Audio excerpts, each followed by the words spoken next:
it has to be good. If I'm doing something in church, it has to be good. But the point though is that they don't ask. Did God tell, like you said, did he tell you to do all that? He might have told you to do one or two things and work in this one ministry. He invest your time in this ministry so it could, you could be a part of it growing. But now since you in 10 different things, you can't even invest in the ministry and grow what he has for you to grow. I was thinking about the quote, jack of all trades, but master of none.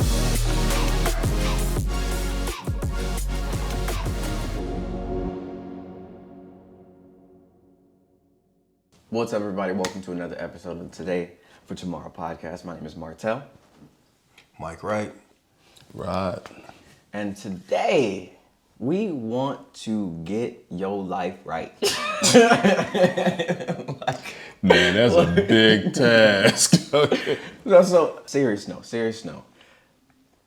We've got a lot of believers claiming to be a part of the kingdom, reading Bible, going to church, and their life does not reflect the lifestyle of a kingdom citizen. And they're using their time that they think is being spent well, but it's being wasted because their priorities aren't in order. And so in this episode, I want us to lay the foundation. I want us to understand, what are those kingdom priorities? Because if we don't have a set of priorities, if we don't have a focus, if we don't know what we should be doing, then how could we be doing the right thing intentionally? Okay, so when you say kingdom priorities, we know what you're talking about. Just give those who are watching a little insight into when you say kingdom, we're talking about God's kingdom. We're talking about his order of things, right? Yeah. Okay. So when I say God's kingdom, I want us to go back to Genesis 1:28. God said he blessed them and he said to them, be fruitful, multiply, replenish the earth, subdue it, and have dominion. And so when we talk about kingdom priorities, it is what does God want us to do as believers on this earth? Gotcha. And he said it in the first page. He wants us to dominate this realm. Yeah, you framed it. It's funny you talk about priorities. I'm just talk about self for a minute. I know my priorities can get out of whack sometimes. So when you say that, that's when having that relationship with God, when I understand that, hey, you know what this ain't right, or I need to get my priorities right. The Holy Spirit kind of speaks to me like, okay, look, bro, you need to sit down and you got things flipped right now. Yeah, you are spending more time doing this over here than actually, giving God time to study, time to do his work, time to serve. So when I hear that kingdom priority, I'm thinking about, okay, is God first in the first place I go? When I set a plan, am I going to God first, set the plan, or am I setting the plan and asking God to help me with it? What happens when you don't have your priorities in order? What happens when you don't when you're not intentional about how you're spending your time? It gets wasted. And I mean, honestly, because what happens is that, and don't get me wrong, on the surface, and those who are watching might say, oh man, he got his stuff together. But, it might work out, but it don't work out as well as it could, as well as I expected or should. When God's in the plan, when I'm going after him first and he sets a priority, the outcome exceeds what I think it's going to be. Yeah. It does. I mean, every time if I'm following him, and in my head, I'll be like, man, oh, this is going to work, And a lot of times I'm sitting like, man, I don't know, this is going to go. I'm like, maybe nobody going to show up, whatever. And then you're like, whoa, what happened, So that's what, and when it's my plan, then it's like, this shit ain't good. I think, like you said in the beginning, for you to prioritize the top things, you have to know what your end goal is. And I think that's where a lot of us, we get caught up in the hustle and bustle of the day-to-day, and then you can lose sight of mapping out a strategy because you're looking at the whole chessboard. So the thing is, we have to understand that, like you said, everything starts with God and then you prioritize accordingly. But based on the world's programming, it's really out of whack because, like for me, for example, the COVID pandemic. You know, it was a lot of challenges. One of the main things was having young kids, and you know, my wife and I were working from home. The kids are at home, bouncing off the walls. It felt like chaos in the beginning. It was like pure madness. But then after a certain point, we started to acclimate. We started to strategize. Like, all right, so how can we attack this and make this efficient for everybody? Prayed about it, worked the plan, and it actually started revealing itself that we were able to spend so much time with each other. And so before, you know, it was a hustle and bustle. Gotta get up, try to, you know, get a quick workout, get the kids, go to school. I gotta rush to work. And then it's like at the end of the day, I get to see my family. I'll spend my most energized time around, you know, strangers, co-workers, people. Some of them I don't really like, to be honest, you know. And then by the time I see my family at the end of the day, I may have an hour or two.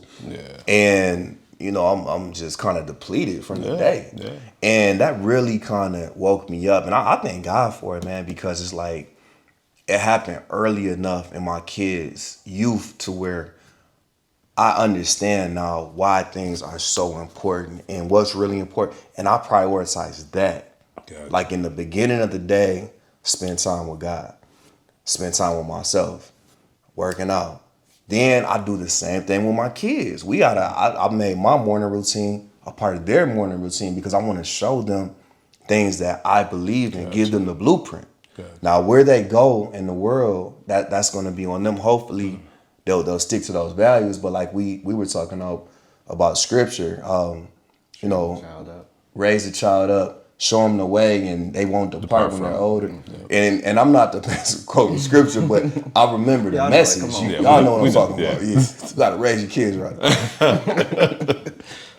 I think it's really important because, like, well, there's a few scriptures that literally he sets the priority. And I think one thing that came to my mind is, like, you know, and when you talk about business, like, we've got people who, and you've mentioned this before, actually, people in the church who go to every single event, every single men's meeting, women's meeting, youth meeting. They might not even be youth. they go to everything. They serve on every single board, every single event. They go to every single service. They're at the 8 a.m., the 10 a.m., the 12 o'clock, and they just feel super religious because they've gone to all of the things. But the thing is, movement doesn't always equal progress. And that's a great quote. I like that. And if I'm going to every single thing, did God tell me to? And so I have, like, here, Matthew 6:33. Seek ye first, priority, the kingdom and his righteousness, and all these things will be added unto you. And so if I seek him first, then if I'm taking that, putting that in the context of my priorities, I understand that before, like you guys were saying, before I go through all this other stuff, before I try to get those things that I need, I first need to seek the kingdom. And then everything is going to be added unto me. And it's so easy. I mean, because I think Mike said it, the world has wired us to be, especially as men, it's like, figure it out. You know, but that seek ye first, that's the starting point. It is. And when you gave that example, how people are so involved in church. Oh yeah. It has to be good. If I'm doing something in church, it has to be good. Yeah, look. But the point, though, is that they don't ask. Did God like you said, did he tell you to do all that? He might have told you to do one or two things and work in this one ministry. He invest your time in this ministry so it could, you know, you could be a part of it growing. But now, since you in 10 different things, you can't even invest in the ministry and grow what he has for you to grow. I was thinking about the quote, jack of all trades, but master of none. You know what I'm saying? Because when you're spreading yourself out so thinly, you can't, like, hyper focus on doing what you really do well. It's almost impossible because you have to have a certain level where you have prioritized this one thing. And it made me think about a book that's called This One Thing. And every day I try to keep that principle with me. Is like, all right, if I can't do anything else, what's the one thing that I have to do today? Like I can't let the sun go down without doing it. And that's my main thing. And after I complete that, for one, it feels good because I did something. But then number two, it's like, okay, what's my next one thing? And what I found is it helps with reducing like that anxious feeling when because life can get overwhelming, man. Especially like you said, being a man, because you're not only in charge of your life, in charge of, to a certain extent, you have, your wife's priorities, you got your kids' priorities, you have the job's priorities. Everybody putting their emergencies on you. You gotta be everything. You gotta be the mathematician, the banker. You gotta be the CEO. You gotta be the security guard. Yeah. You know what I'm saying? And something jump off and it's a woman, your woman in there, and somebody come in tripping, she gonna look at you like you Superman or something. The house is burning? Yeah. Like, why am I still Well, let me go get my fire cape. Let me go get my axe. Break down this door. But no, that's real because it's funny. Mike knows this. We had to go to a meeting, and Sherry went with me, so she's trying to get her laptop up and use her phone as a hotspot, right? So she's had problems. So I'm walking, I'm running to Mike, running to Omar, hey, what's up? So I can't really talk to them because the priority. That's the main thing right now. Priority is making sure Sherry computer get working. So so it's like, hey, pleasantry to the side. Hey, we got to get this fixed first. But to your point, and that brings me up to this: changing priorities, things that change our priorities, things that pop up that all of a sudden take us in a different direction. Because God will change our priorities. Yeah, and it's really by design. Like in our Manhood 2.0 meeting we just went to, they were talking about the seasons in life, where as you go through different seasons, you should anticipate the changes. So when they do occur, it doesn't come abruptly and blindside you, because that will throw you off. And it feels like, oh no, I'm disheveled. Something happened. I had X, Y, Z, and then something came in and threw my whole schedule. It's like, all right, well, cool. Flow with it. Maybe God wanted that to happen. I was listening to a podcast on my way over here today, and the gentleman said, man, how often do you thank God for the things that you asked for that didn't happen, did not happen? Wow. Because we don't know how those things not happening, which at the time could feel like a defeat, that really made opportunities for later and greater things to happen. Man, that's I like that. That's deep, because we don't. That's not something you think about. Yeah, but we should. We should. Yeah, we have to reprogram our mind to where we welcome certain adversity and storms, because we know it's not punishment, it's preparation. Well, it's also God is in it. That's the thing that. Well, God either made it happen or allowed it to happen. It did, but sometimes when we don't get what we ask for, we don't realize that God's doing what's best for us. And I think about Martell. I can't remember the term you used to use, but something happened, like a challenge to come up, and you like, hey, boom, you just ran faster because you like, okay, I know that, okay, this is God doing it, so it wasn't for me. Yeah, fail fast, yeah. But the point though is that something didn't happen, but you realize that, to your point, actually there's a blessing in that, because it's like not getting a certain job. I mean, I think about that because like a few years ago, I'm like, hey, I felt like I'm ready, grown, boom, to do this new job. It's a promotion, all that. I'm like, it should be mine on the real tip. And I didn't get it. Now I realized God was in it. I said, but I was a little salty. I'm like, man, wait a minute, what's up? But I realized if I would have got that position at that time, I wouldn't have been able to dedicate the time needed to start the ministry. I wouldn't have had the time. It wouldn't have been possible. I'd have been pulled. I've been trapped. And so God showed me, hey, that wasn't for you. That ain't what I had for you. So it was a blessing not to get it. I think I love that. I love that. One thing that I was thinking about with both of you guys is like, if I look at your life, I can see your priorities. It's because like, okay, I can see if I'm walking past somebody who's built, one of their priorities must be their health, getting into the gym. If I see someone who's built up a lot of wealth, I can see that a top priority for them must be gaining that wealth. If I see someone who's always taking care of their kids, always around their kids, always at the games, always being the one who's helping out at all the different meetings and everything like that, I can see that their priority must be taking care of their kids. Yeah. And so like when you tell me, because there's sometimes we have a disconnect. Somebody might say, oh, God is my priority. The kingdom is my priority. But then their life don't reflect that. Yeah. They're not praying. They're not actually getting into the word. They'll show up on Sunday, but their life, as soon as something happens, as soon as the challenge comes, they out. they wiped out completely. God, where are you? You forsaken me? Yeah. It's like, come on now. I mean, there's the word. If you've got it, if you've received it, are you putting it into action? There you go. What's the priority? Right.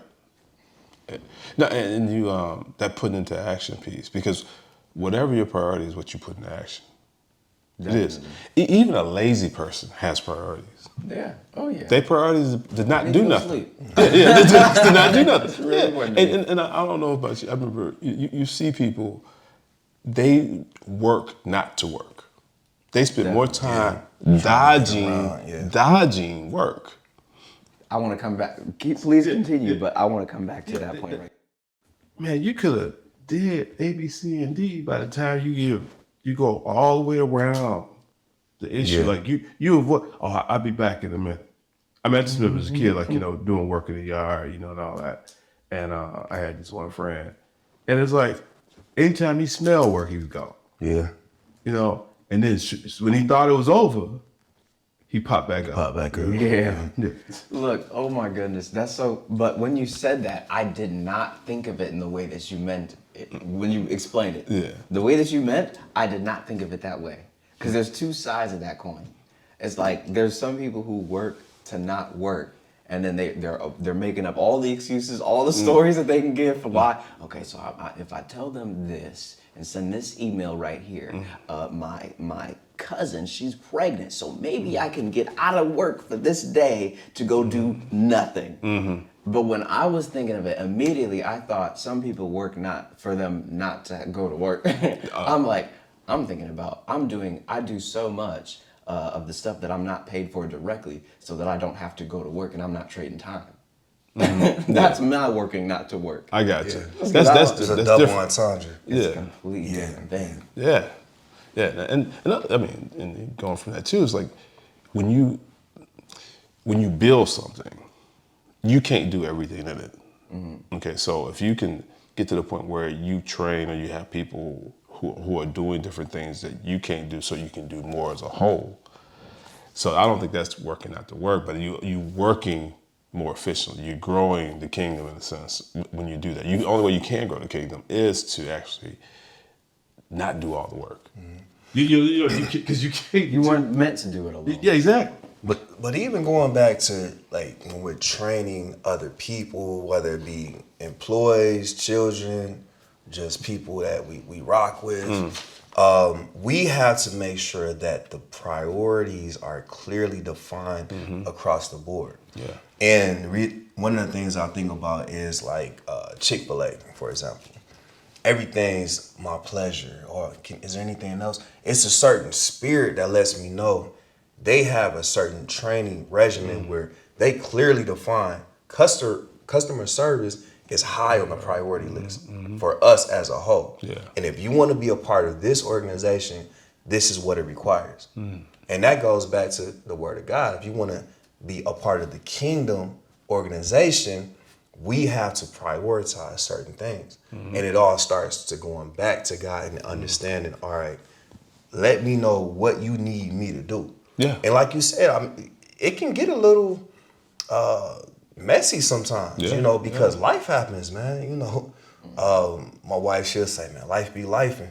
You know what I'm saying? Like it's something, always something's gonna come up. But if you anticipate that and you react to, you become the person that whatever happens, you just roll with it. Another point I wanted to go back to is when you talked about when we meet people, we can automatically see what's important to them. And I will agree with you, like, most of the time, because energy doesn't lie. One thing in the world that we live in today with like social media culture, I think we do have to put a disclaimer on that though, because there are a lot of smoke and mirrors. A lot of people are projecting images of success, or even like health. You know, you're built, muscle bound. We don't know that this person using steroids. Are they killing themselves to have this look? Or this person's on vacation, man, they living their best life. Are they going in massive amounts of debt to finance these vacations? You know, and that's the part where I think about the children, where it's like it gets very confusing because they've grown up in a time where this is all they know. Yeah. We grew up in a time, well, I think you and I don't know, but Martell a little younger than us, but we grew up in a time where we didn't have the phones. We know, man, they say, or we know, I've seen people that I know in real life, they have a certain person that we in a room full of men, you may not even know that guy is there. Yeah. But on social media, he can be the big dog. Yeah. You know, and it's just, it's mind blowing to me because it's like, it created this form. It really gave a voice to the former voiceless. And in some cases that can be good and beneficial. But in some cases, it's like, it was voiceless for a reason. Yeah. But that going back to your priority piece, that person made that social media profile their priority. So everything centers around that. Whatever they're projecting. Yep. And I think whatever our priority is what we center on. And if God's not our priority, I mean, I think the Martell brought it up again, what you said too, or maybe Martell said, but what you see. So if you're talking to a person and you listen to them long enough, it's not hard to find out what their priority is. It's not. I mean, They want to tell you. you sure can. All you got, I tell you, listening is the best tool we have. Yeah. I love to listen to folks, and I like, and you kind of like, okay, and you ask a few pointed questions, and you find out right away. Oh yeah. They tell you everything you need to hear. Oh, you an expert in real estate. Okay. Yeah. All right. Tell me about your business. portfolio. Yeah. Exactly. Oh, you got a Michael car? know. You got a car? You go check them out. It's like, okay. Man, I know so quick. Because in today's society, when you got a phone and anybody can get a camera, everybody's a photographer, everybody's a videographer. But the real knows the real. It's like if I talk to you about a keyframe, if I talk to you about what an ND filter is, and you don't know, And I look like, and they look like me, like, oh, okay. you might go to some sort of event and like, this is supposed to be the guy. This is the video guy. Yeah. And you talk to him, and you find out you ain't got nothing in there. Like, wait a minute, you a professional on Instagram. Yeah. I'm a real professional, and I do this. But they haven't been trained. It's funny because we were just having this conversation yesterday, and I was talking about how I was a little hesitant to get into a certain space as far as like teaching everything because there's so many fake gurus, and I'm like, I don't want to be associated with them. But the thing is, I do believe the ones that are authentic and actually do know, we do have a responsibility to disseminate that information. And like I said, Martell and I, we were having he gave me a stern talking to and kind of, but I was like, you know what? I feel you, because it's like, no, you know what? Don't worry about that. We have to give the information that we know is tried and true, and it's authentic. It's coming from the right place. That's the main thing. It's coming from the right place. Unfortunately, there are these, so-called gurus, and they want to do all this talking, and it's a lot of theatrics that go on. And that's the part where the priority has to go back to the person being responsible enough and educating themselves on some of the basic facts, so they can learn to weed through some of this. Well, to the point about what you said, if you're gonna be a videographer or you're gonna be in real estate, your priority should be understand. Education should be a priority. If it's something I want to do better at, I find somebody to teach me. Yeah. So I go and I look and I learn. And you never stop learning. Never stop learning. When you're given something, and going back, we always talking about our priority. They will change your life, like you talk about the season. So like as you talk about your kids, as they get older, their needs gonna change. So that's gonna change your priority because now it's like, hey, needs, I love you, Let's train them, make sure the personality can think for themselves. But then when they get teenager, now it's a different deal. Now I got to teach you how to, I got to prepare you for life as an adult. You know what I mean? Yeah. So throughout our life, I bring it up to say our priorities changes. As I get older, now it was one thing where I worked X amount of years. At a point now, it's like, okay, well, my priority now is like, okay, what does phase 2 look like? Or phase 3? I need to go study. I need to do these things. You guys hold me accountable for this, right? So, it's like we have to realize that priority is going to change. So also, there's power in proximity. Okay. So you have to surround yourself and align yourself with people that are in the know. If I wanted to learn about cameras, I'm going to go to someone that know. When I wanted to know about how to be an executive, I'm going to go to somebody that has some experience in that capacity. And that's the thing that I think is so important, that we have to remember and constantly remind ourselves, people are just a product of their programming. We got to learn to stop taking things so personally and getting offended so easily, because a lot of people, they're just doing what they've been around. And once you really start talking to them, I was telling you a story about one of my contractors where we had an incident, and guy's like supremely talented. I mean, like gifted, but he got a little drinking habit. Yeah. And it was one of those days I pulled up unexpected, and seen he wasn't on his square. And but it was an opportunity to have a real conversation. Like, listen, man. First of all, this is unacceptable on the job. I know this is unacceptable. You're older than me. I don't have to educate you on the rules of life.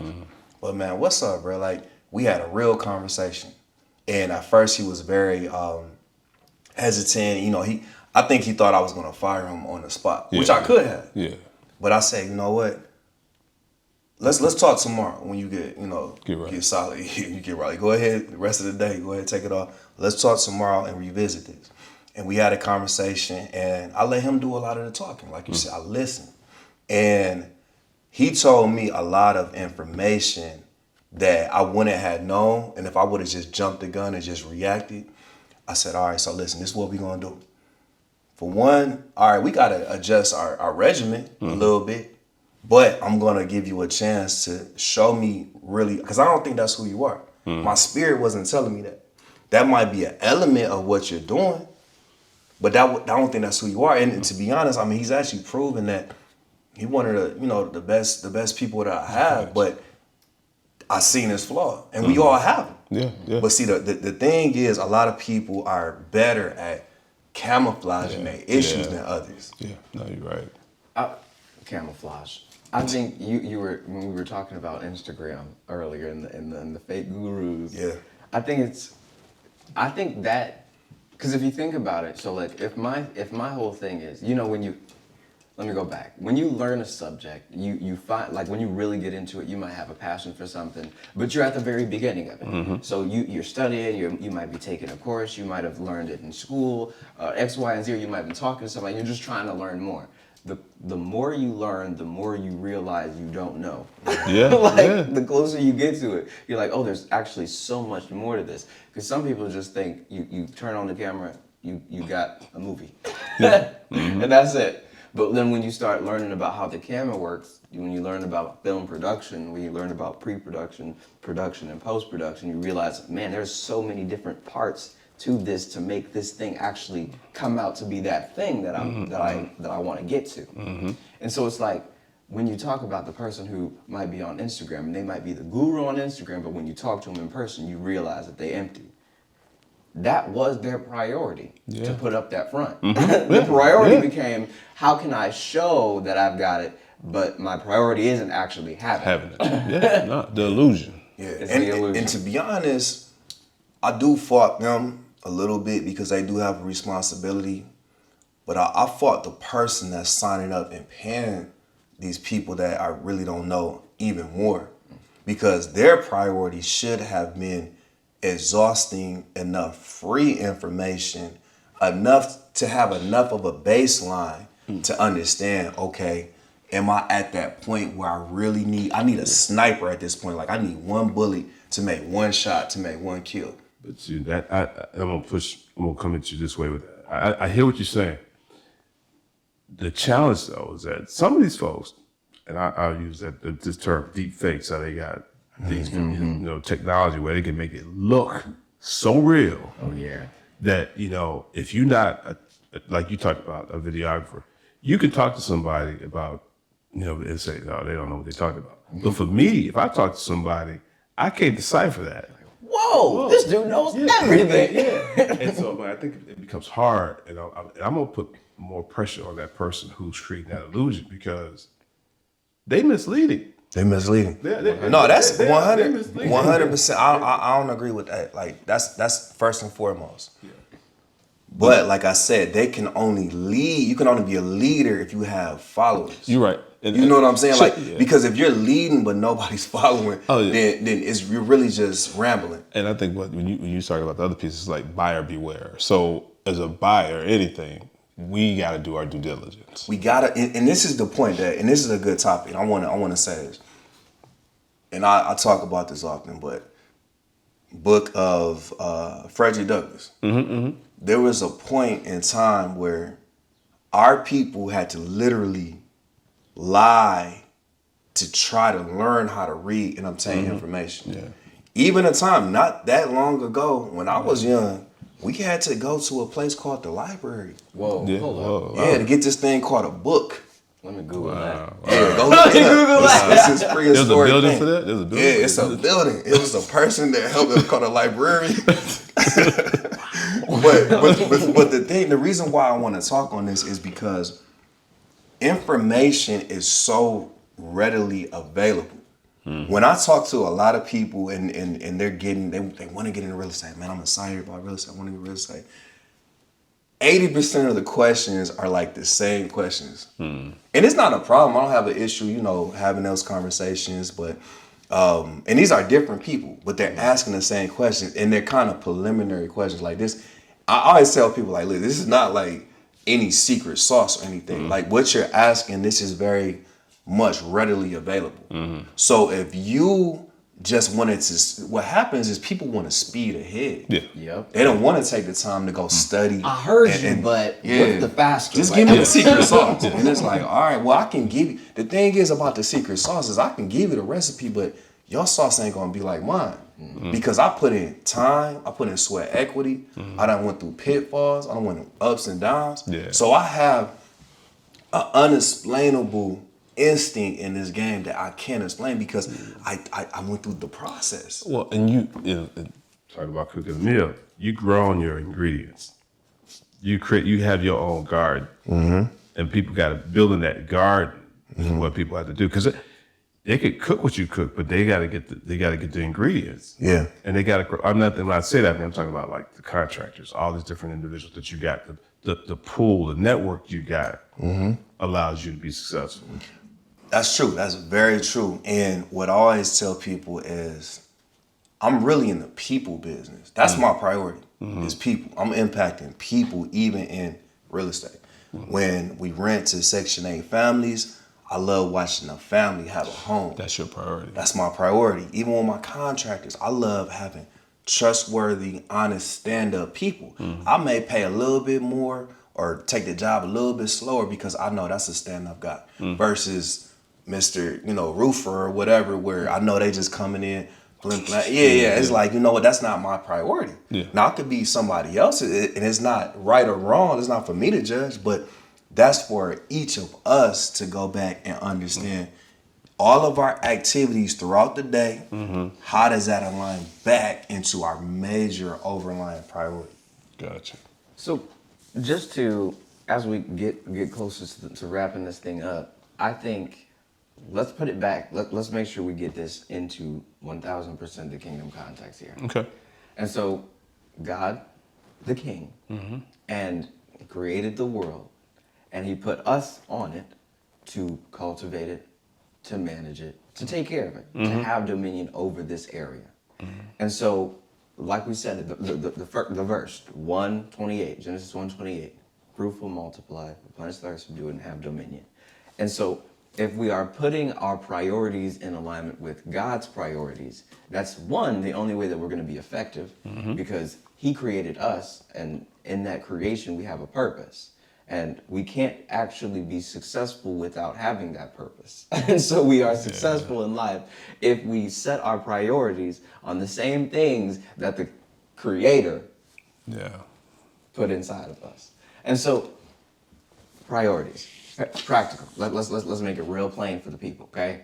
And so you're planning out your week, you're planning out your schedule. There's some of us who are just wake up, go to work, leave work, eat some food, watch TV, go to sleep, do the same thing the next day. And then on the weekend, there might be something different, and then they might go to church on Sunday. That's how their life just goes. This is moseying through life, okay? It's different. It's a different picture if I'm doing it with intentionality. I'm going to work because this is what we're trying to get to. This is the goal. This is the mission. This is the vision. And so my priorities are different. And so that means my actions have to be different as well. And so for me, I take it's a 4-pillar approach. Now there's another pillar in there that, you know, I mess with, but I can't make it an everyday because I'm not in like a Mike situation. And I'll explain that in a second. And so you got faith, you got family, you got your fitness, you got your finances, and then you got your future. So every single day, I have to make progress in all of these areas. And it might seem like a lot to some, but I have to, because there's a certain place that I know that I should be at, that I need to be at. And I know that if I'm making progress in all these things, I'm not neglecting the things that was given to me. And so I always have to make progress when it comes to my finances. I mean, it's a daily thing, because I need to have so that I can give. Gotcha. That's important to me. I'm always taking care of my family. Now, I said that was the one thing, because it's like, you know, I'm not married, I don't have kids yet, so that's not like I wake up in the morning, I gotta go get my kids ready, you know, for school or anything like that. But when it comes to Mother's Day, you best believe Martell is there. And your siblings too. And my siblings too, exactly. And so when we talk about my future, how am I making sure that I'm taking care of the things today so that it can benefit my life and the people around me, and my mission for giving in the future, or should I say tomorrow? Tomorrow. Nah, that's good stuff. I think it's a good wrap up to kind of lay out priorities. And I think what you laid out too is a good example for people to follow as priorities. I mean, if we're real and listen to Mike, listen to you, it's obvious that what your priorities are. Yeah. And you know, and all those things, I see it in Mike. So the priorities is a easy thing to get twisted though too. I think one of our reasons for being on this earth is to constantly try to figure out what your true purpose and true priorities are.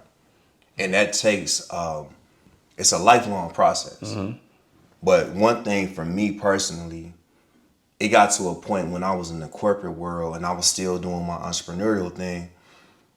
My side hustle, I knew that was my passion. And I used to pray and ask God, like, I have to be able to get more to this, because I know this is my priority.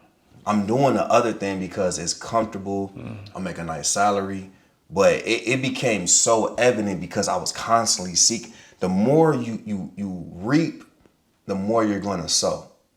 So the more time you're putting into something, the more your heart is aligned and it's clearly evident what your priorities are, God is going to start to remove other things. Yeah. And it may be comfortable, it may not be, it may happen abruptly. Like for me, I was planning for it, it didn't happen on my timeline, but I knew immediately this was God showing me this is, push out of the nest, go fly. Go fly. And that's where you really, moments like that are where you really find out who you are. Yeah. Do you really have faith? Because it's easy to say it when everything's going cool. But when troubled waters come, let's see who panics and tries to jump out of the boat, because you're not even thinking straight. Like, what are you doing? That's when but it comes from preparation and going through that daily task of every day I'm trying to work to get better in these areas, multiple areas, because either we're getting better today or we got a little bit worse. We'll never stay the same. Yeah, and I see, man. And I'm just this one thing. Oh, good. Oh, you see me rip my hands there? Yeah, you got something good over there. Oh, no, I was thinking, go ahead. It's just so interesting because you can see when somebody doesn't have their priorities in order. It's like clear, obvious. yeah, it's very clear. And it's like you can also see when someone's putting extreme amounts of emphasis in one area and neglecting the rest. It's like, okay, I'm working, and I'm sick all the time. So I can't keep working. Or I'm just getting, as I work, I get bigger and bigger and bigger. Something, the priorities got to whack, so there's no balance. There's no balance. Yep. That's why I have to make progress in those areas. And I think, and maybe this is a good place for us to kind of, end our conversation today on the fact that, hey, I think purpose leads to priority. And lack of purpose will confuse your priorities. And that's where God comes in. God has given us all a purpose. And understanding what that is, meaning that we have to talk to him and understand who he is. And once we do that, then we can start to set our priorities based on that purpose that God gave us. That is it. There it is.